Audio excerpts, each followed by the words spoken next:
And welcome to Sideline Speedway. Here I am Mekhi Winfrey, joined by Park and Merrey. As always, that will probably never change. It feels like. What are we on? Week 11. I feel like we're week 11. I'm Week guessing 11. we're in the double digits, so I'm guessing at this point, guys. But yeah, week 11 here.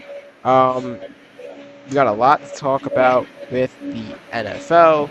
Of course, we'll talk on college a little bit. Um, Gotta hit all the points, but I gotta ask before we do anything else, get into the show. Parker, do you smell that? I don't smell that. What are you sniffing out? I smell him playoff football around the corner. Oh, okay. I do smell that. It may not It be. smells like a Chiefs dynasty is coming back. It smells like I don't smell any Bengals in there though. Third year in a row. What happens? Yeah, I don't know. I find it funny because you had them winning the division, and well, I did have them winning the you, division. I you remember that. know, That was I can't talk too much because I had Baltimore winning it, and hey, they could do it. in At hindsight, this point, Baltimore only has one extra win, so I yeah. guess take that with the grain of salt. But we'll get to all that and more here on Silent Speedway. But why don't we changed up the format for you guys this week. We wanted to spice it up, you know. Holidays around the corner. We wanted to be giving, and we were gonna Yes. we're gonna change it up on you guys a little bit for once. But to start out, we of course will review what happened this past weekend. We're gonna kind of run through it. I'll ask after that anything you want to specifically talk about. Don't forget, guys. We of course have BTA. We trust me. We didn't get rid of that. That's staying. It's not going anywhere. But um, yeah. Why don't we look at what was it? Week 10. Week 10. It was week 10. What a crazy week. Um, for all the wrong reasons, by the way. Yeah. Crazy week. But as my phone resets me, like it usually does, guys. Oh no, This is a per show thing, by the way. Per show thing. Okay. So we had Thursday night football. Denver took down Vegas 10-7 in a snooze fest. I'm sorry for anyone who watched that game. I mean, we had to, but like, I'm sorry for anyone who chose to watch that game. Uh, Atlanta, they fell to Indianapolis in, was it Munich? Within Germany? They were in Germany. I think they were in Berlin, Was it but Berlin? Oh, I'm I not don't sure know. I exactly. don't know. Same thing, I feel like. Yeah, At least for it's football. across seas, so Yeah, you for know. football, it's the same thing. Um, Indy takes care of them. They won 31-25. They moved to now 8 wins. Um, New York, the Jets specifically, took the victory this week. They won 27-20 over the Browns. The Saints beat the Panthers 17-7. I'm devastated. Their momentum is immediately dashed. If you're a Yeah, Carolina fan. New England, they beat Tampa Bay 26-23. That score is not necessarily indicative of how the end of that game went. We'll get to that in a little bit. The Ravens took care of the Vikings 27-19. The Dolphins beat the Bills 30-13. I'm sure we'll talk about that. The Bears beat the Giants 24-20 on yet another game-winning drive for Caleb Williams, starting to come out on his own. The Texans, they came back and beat the Jaguars 36-29. The Cardinals took a tremendous L to the Seahawks, 44-22. I'm sure you're happy about that one. yes, The Lions beat the Commanders also 44-22. So 2 of those scores this week. By the way, that's a scoregami, I'm pretty sure. So scoregami went from none to 0 to really. 2. So Wow, how about that? it's interesting. The Rams put up 42 on the 49ers, who got 26. Chargers beat the Steelers 25-10, and the Eagles took care of the Packers in Lambeau 10-7. So, with all that being said, I want to ask you: is there any game or any few games here you want to talk about? I would like to discuss a concept that I see us that I see the season building in the 2020-2025 season, and it's almost feeling like a changing of the guard in the NFL this year. Really? We're starting to see some new quarterbacks becoming great. You know, Drake May might be the next Tom Brady. We're seeing That's a Sam step. Wow! Darnold. Whoa! Look, Whoa! look, Whoa! look, That's a look. He's big in New statement. England. Look, That's a big statement. Drake May is in New England, and he is balling out. But anyway, you know, you have guys like Drake May balling out, Sam Darnold, Baker Mayfield, I mean, we're kind of seeing like a change in the guard here. And then, of course, the other young quarterbacks, which we're hoping will be good, like Caleb Williams, Bo Nix. Would love to see Jay Daniels come back from injury, but it certainly feels like we're seeing a change in the guard there. Yeah, I mean, you talked about all those quarterbacks. Of course, we have to see, Dart, how he pans out, how Cam Ward will pan out, Tyler's show. No. But yeah, I'm not. He's not bad. I'm teasing, of course. But yeah, I know it's interesting. I'm just curious to see, if some of these quarterbacks are going to kind of equal out to what we have now. I mean, it feels weird to say, but Mahomes been in the league for nearly 10 years. Allen's in his seventh or eighth year.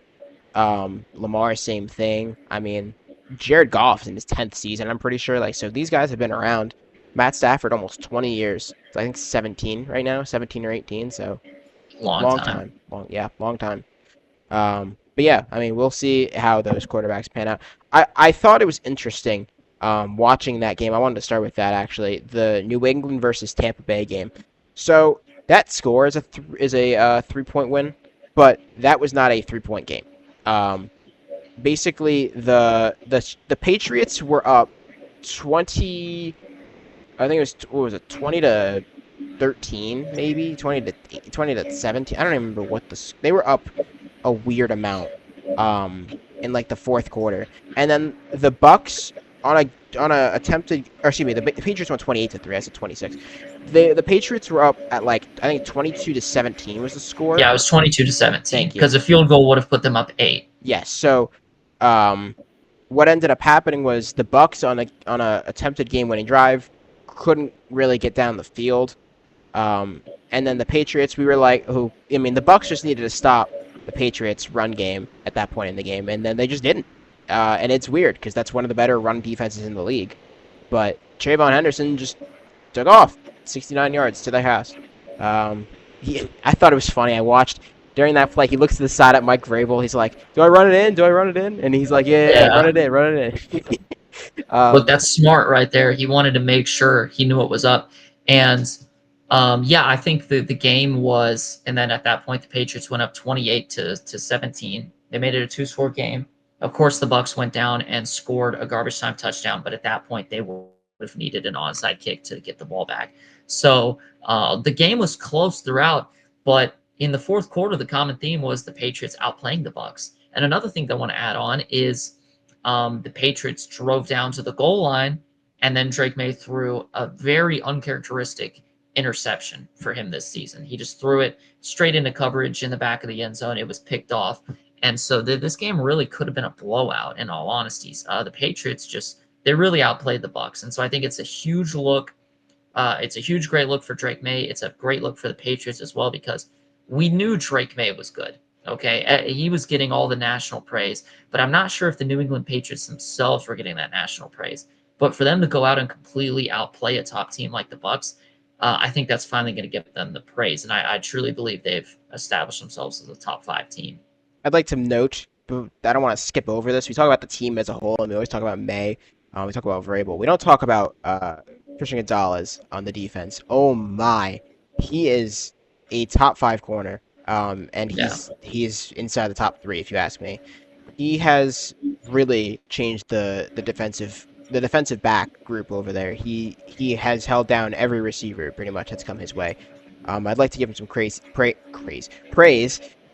Maybe not as high as Pat Surtain in my rankings, but he comes pretty close. So if he could stay on the field more, he'll be lethal for them. A couple other games I did want to hit on that we saw this week. This was a kind of a slow week. There wasn't too many things to talk about. The teams who should have won pretty much won their games.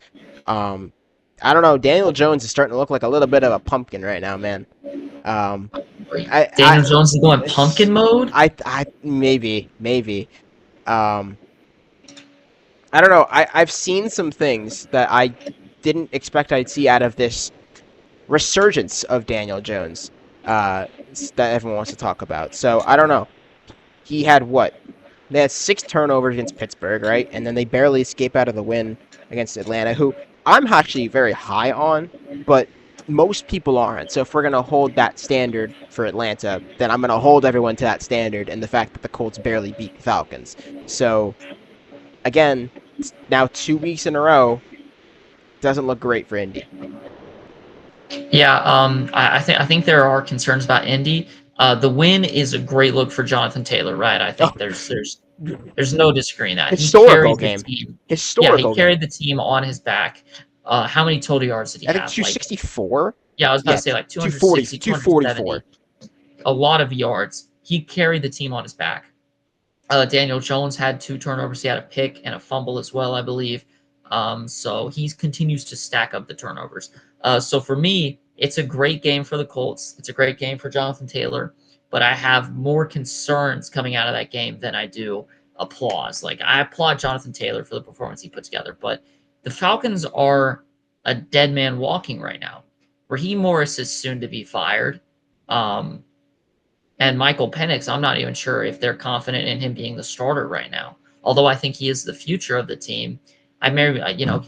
Who knows when he will play again? He may be benched and just be kept there. Things are really not looking great for the Falcons going forward, and so for the Colts to go to an extra quarter to beat them, that's a little concerning. Yeah, I don't know. I'm sure we could talk about this more in extent in a little bit, but the Colts, I think you're starting to see who really are the players on that team and who has just kind of been holding afloat, if you know what I'm saying, if you know what I'm talking about. Um, one last game before we get to BTA, because I do have some BTA I want to talk about, but I want to talk about that Bears Giants game. There's a story that I'll get to after the game in a little bit, but I want to talk about the game itself first.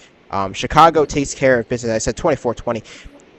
The Bears were down all game, and this has been the theme with the Giants all year, which I'm actually hopeful for because this is a year we're not supposed to win, meaning that typically we should win a bunch of games next season. But it is a little concerning that we have now blown 4 leads to teams that are all generally as good as us, or if not a little bit better, and just really throwing the game away. The Broncos, we had a 30, we had like a 20 or 19 point lead. What was it in like the fourth quarter? Yeah, 19-point lead over the Broncos. 19 point lead. We lost that game. We had a 10 point lead over the Cowboys in the third quarter. Lost that. We had a 10 point lead over the Bears. Lost that. 12 over the Saints and lost that. It's just a concerning pattern, really concerning pattern. But of course, the most concerning part being that Jackson Dart has been ruled out for this week. He is on concussion protocol. Thankfully, I think it's just a 1 week out. So we get to see Jameis aired out for a week. I'm very excited. Oh That's going to boy. be really fun. I don't actually know who we're playing. I haven't seen that yet, but that'll be really fun.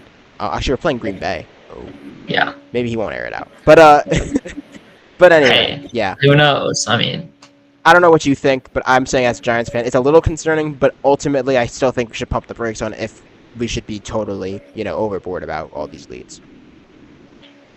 so yeah, the Giants, it's just again just poor game management at the end. When you're up like that against the Bears, you should be able to move the ball. I think part of the reason they lost is the Jackson Dart injury. I think once Dart went out, they lost some momentum, and that ended up kind of coming back to hurt them. You got Russell Wilson in, and I love Russell Wilson, but when you have a young team like the Giants have, he just doesn't fit in. He just doesn't. It's not his team, and so it felt like he kind of came in and stifled the momentum of the team, and of course, the Bears drove down, and then the Giants got a chance at the end with the ball in their hands, and Russell Wilson couldn't do anything with it. So it's That's why he's just not starting this week. yeah, and the new coach, which we'll get into later in the show, the new coach has come in and said, I'm starting Jameis. I'm not messing around with Russell Wilson. So there you go. Nobody in that Giants building besides the GM, who I have my own gripes with, has been very high on Russell Wilson. So I think that speaks values to me. You know what I also want to do? Just What?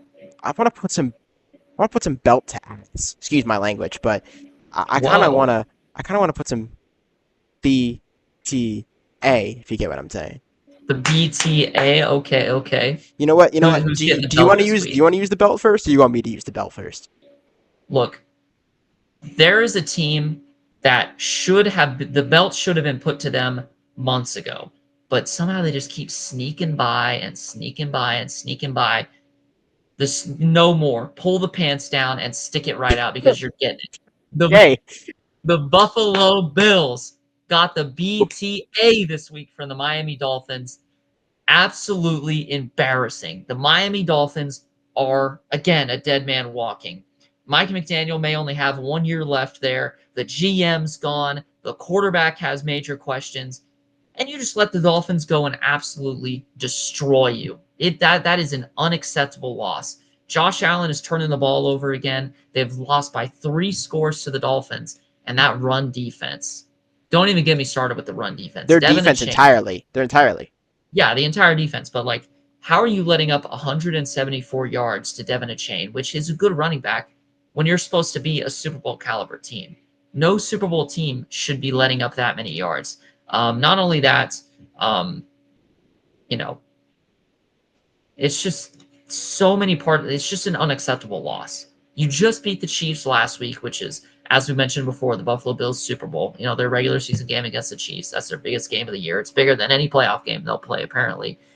And I guess the hangover was too much because they just lost to the Miami Dolphins. It's just unacceptable. And look, they've been trying to hold the pants up. You know, when they lost to the Falcons by 10, I had my eye on them. I'm like, oh, watch out, Buffalo. The belt is coming your way pretty soon if you don't clean it up. And after the Chiefs game, I was like, okay, maybe they're off this fraud watch or belt watch. Nope. Boom! BTA, the Buffalo Bills. You guys need to lock in. Yeah, the Bills. They. Yeah, that's that. They've been looking rough recently. I actually stole the game I was gonna do. So you know what? I have to go abandon ship here. I'm gonna Ooh, change okay. gears. You know what? You know who else is getting the belt this week? Oh boy. Arizona Cardinals. I am so happy I get to give this belt. Not only because I get to talk praise about Sam Darnold, but because of the monstrosity of a front office that you guys have. You guys were on a ride, like a wave of momentum. You beat Dallas pretty well. And like you're on a high streak, and everyone was like, "Oh, the Cardinals, maybe they're back." Jacoby Brissett just showed you why he's not a starting quarterback in this game particularly. They were down. Was it 38-0 at one point? I think They so. were down 35 to nothing and 35 then nothing. 38-7. 38-7. Unacceptable. And this was in the first half. This was not like by the fourth quarter. No, in the first half of the game. This is unacceptable. Like the fact they put up 22 is beyond me. I don't know how they did that. Oh, Um, this team just looks lost. They like I know we all talk about Kyler wasn't a leader. Kyler wasn't a leader. I'll get to him later, but you want to talk about leadership? Somebody should have stepped up on this team and been the leader to be like, hey, we're getting our ass handed to us. I kind of need to be the guy to lock in here, and nobody was that. So I don't know. Seattle ran, passed, did anything they wanted. It's funny to me because as a fantasy owner, Sam Darnold gave me 20 points. So I mean, he didn't even have like a fantastic game, but it doesn't matter because the he Seahawks didn't still need to. gave the Cardinals BTA.